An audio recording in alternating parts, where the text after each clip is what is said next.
Step SIP ద్వారా 1500 రూపాయలతో పెట్టుబడి పెడితే 25 సంవత్సరాల్లో 59 లక్షలు రాబడి వస్తుంది. ఎలానో చూద్దాం. ఇక్కడ మనము స్టెప్ సిప్ ద్వారా పెట్టుబడి పెట్టాలి.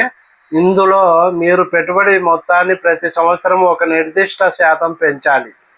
ఎగ్జాంపుల్, మీరు మొదటి ఏడాది 1500 రూపాయలు సిప్ ప్రారంభిస్తే రెండో ఏడాది ఆ మొత్తాన్ని 10% పెంచాలి, అంటే 1650 రూపాయలు చేయాలి.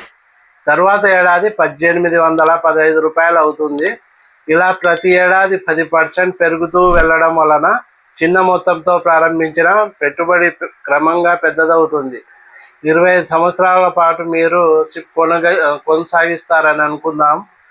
మొదటి సంవత్సరంలో 1500 రూపాయలు పెట్టుబడి పెట్టి ప్రతి ఏడాది 10% పెంచుతూ వెళితే మొత్తం మీద మీ పెట్టుబడి సుమారు 17,70,247 రూపాయలు అవుతుంది.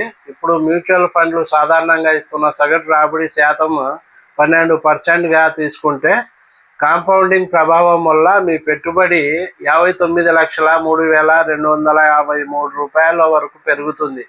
ఇందులో మీ అసలు పెట్టుబడి 17.7 లక్షలు కాగా రాబడి రూపంలో మీకు 41 లక్షల కంటే ఎక్కువ లాభం లభిస్తుంది. ఇది కాంపౌండింగ్ శక్తి వల్లనే సాధ్యమవుతుంది.